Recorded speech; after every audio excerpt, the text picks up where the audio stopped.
پاکستان نے بڑی مشکل سے ان حالات کو سنبھالا ہے، بڑے مشکل مرحلے تھے۔ ہم روزانہ جو اٹھتے تھے تو نئی خبریں سننے کو ملتی تھی، تو بڑی قربانیوں کے بعد اس امن کو قائم کیا ہے۔ تو اداروں کو اس پر خاص توجہ کرنی چاہیے اور اس کو بالکل معمولی نہیں لینا چاہیے۔ جب آگ بھڑکتی ہے تو معمولی سی دیا سلائی سے بھڑکتی ہے اور پھر اس کے بعد شہر کے شہر خاکستر ہو جاتے ہیں۔ تو یہ چھوٹی بات نہیں ہوئی، یہ بہت بڑی بات ہوئی۔ یار اگر حضرت سیدنا ابو بکر صدیق رضی اللہ تعالی عنہ کے بارے میں یہ کہا جائے گا تو پھر دین کہاں بچے گا؟ جس کو رب قرآن میں کہتا ہے اذ یقول لصاحبہ لا تحزن ان اللہ معنا، جس کو صحابی میرے حضور کا قرآن نے کہا ہے، اذ یقول لصاحبہ، یہ قرآن نے کہا ہے، تو پھر باقی بچتا کیا ہے؟ اللہ کے محبوب علیہ السلام نے ارشاد فرمایا، حضور کی نگاہوں میں یہ سب کچھ تھا جو ہونے والا ہے۔ حضور نے ارشاد فرمایا من سب اصحابی، جس نے میرے اصحاب پر گالی دی، میرے اصحاب کو برا بھلا کہا، تو آقا کریم نے ارشاد فرمایا فعلیہ لعنت اللہ والملائکہ والناس اجمعین، اس پر اللہ کی بھی لعنت، تمام فرشتوں کی بھی لعنت اور تمام لوگوں کی بھی لعنت۔ اور حضرت عبداللہ ابن عمر رضی اللہ تعالیٰ عنہ سے روایت مروی ہے کہ آقا کریم نے ارشاد فرمایا اگر تم کچھ لوگوں کو دیکھو کہ وہ میرے صحاب کو گالی دیتے ہیں فقولوا لعنت اللہ علی شرکم، تو تم کہو تمہاری شر پہ اللہ کی لعنت ہو۔ تو اللہ تعالیٰ ان لوگوں کو غارت کرے جو اس ملک کا امن برباد کرنا چاہتے ہیں، اور وہ بد زبان جو صحابہ کو بھونکنے سے باز نہیں آتے۔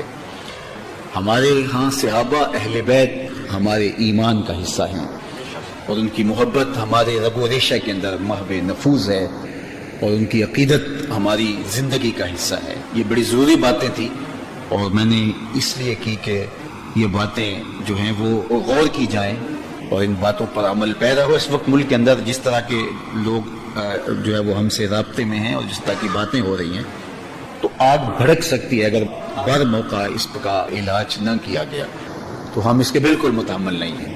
یہ ملک شیعہ سنی فسادات کا بالکل متحمل نہیں ہے۔ ہم تاریخ کے نازک دوراہے پہ کھڑے ہیں۔ کفر ہمیں مٹانے کے لیے جس طرح سے سازشیں کر رہا ہے، تو ایسے لوگوں کو اگر چھوٹ دی جائے کسی کے کہنے پہ یا کسی وجہ سے، تو اس کا نتیجہ یہ ہوگا کہ بہت خطرناک حالات ہوں گے جن کا ہمیں سامنا کرنا پڑے گا۔ اللہ تعالیٰ میرے وطن کی حفاظت فرمائے اور ہمیں صحابہ اور اہل بیت کی چوکھٹ کا فقیر رکھے۔ ان دونوں کی محبت، صحابہ کی اور اہل بیت کی محبت ہمارے ایمان کا حصہ ہے۔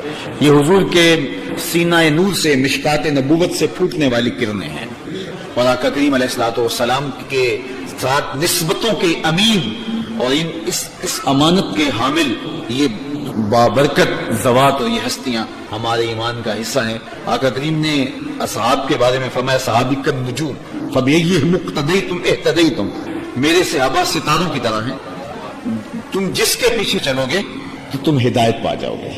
اور اہل بیت کے بارے میں فرمایا میرے اہل بیت کی مثال حضرت نوح علیہ السلام کی کشتی کی طرح ہے، تو جو سوار ہو گیا وہ نجات پا گیا، جو سوار نہ ہو سکا وہ ڈوب جائے گا۔ سمندروں کے سفر تھے اس زمانے میں، تو کشتی پہ سوار ہو کے ستاروں پہ نظر رکھ کے منزل تک پہنچا جاتا تھا۔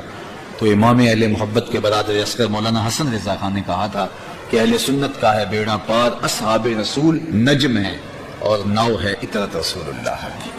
نجم ہے حضور کے اصحاب اور کشتی ہے حضور کی اطرت، تو ہم حضور کی اطرت کے بھی غلام ہیں، حضور علیہ السلام کے اصحاب کے بھی غلام ہیں، اور یہ غلامی ہمارے لیے سعادت دارین ہے، دنیا آخر کی عزتوں کا سبب اور ذریعہ ہے۔